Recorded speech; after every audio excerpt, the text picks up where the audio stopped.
2021 کی بات ہے علامہ صاحب،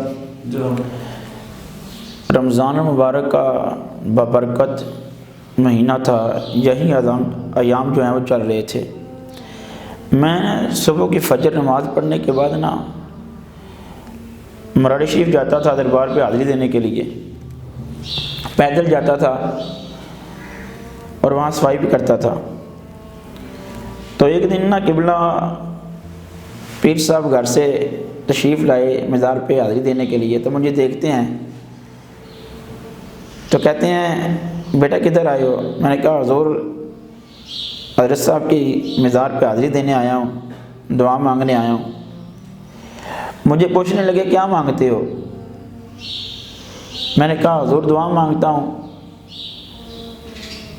کہنے لگے بیٹا ہاتھ پکڑ لیا میرا، تو مجھے ساتھ ساتھ لے آئے اپنی رہائش کے قریب بالکل۔ تو پھر پوچھتے ہیں بیٹا کیا مانگتے ہو؟ میں نے کہا حضور دعائیں مانگتا ہوں۔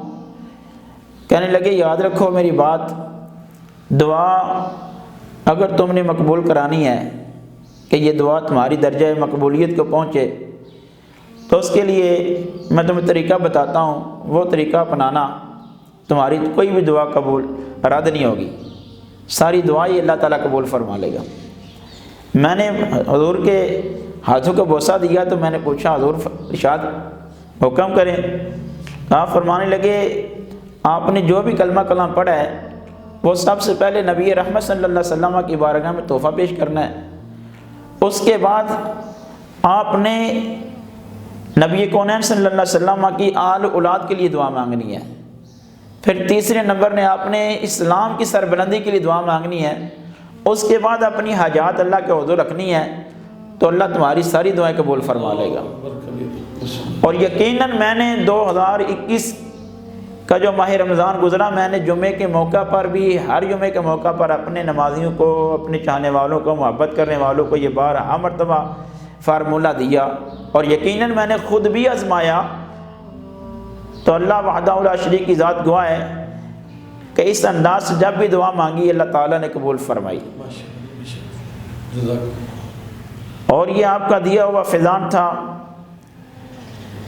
اور پھر بڑی بات جو ہے کہ آپ رافضیت، خارجیت، وہ وہابیت ہو، وہ شیعہ ہو، ہر باطل مسلک کے لیے آپ رب کا قہر بن کے ثابت ہوئے، کسی کو کوئی چھوٹ نہیں دی عقیدے کے حوالے سے، وہ چاہے اپنے کیوں نہیں ہے، اپنے مسئلے کا بڑا مفتی کیوں نہیں ہے، بڑا عالم دین ہی کیوں نہیں ہے، بڑا شہرت والے کیوں نہیں ہیں، لیکن جب اس نے بھی تھوڑی غلطی کی عقیدے کے حوالے سے، تو میرے مربی، میرے محسن پیشوا اہل سنت قبلہ پیر محمد افضل قادری صاحب رحمۃ اللہ تعالی علیہ نے اسی وقت گرفت فرمائی ہے۔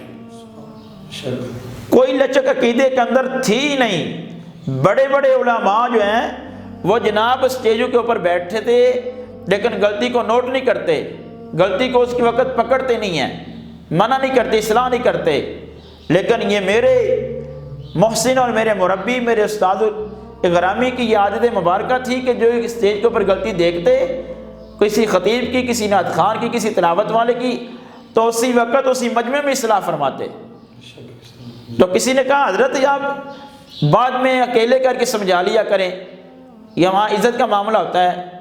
تو بڑا خوبصورت آپ نے جواب دیا، کہنے لگے بیٹا بات یہ نہیں ہے سمجھانے کی، اکیلے بھی سمجھا سکتا ہوں، لیکن ادھر سمجھانے کا مقصود یہ ہوتا ہے کہ آگے جتنی جنتا ہوتی ہے، جتنی عوام ہوتی ہے، ان کی بھی اصلاح ہو جائے، کہ وہ غلط عقیدہ لے کے گھروں میں نہ جائیں۔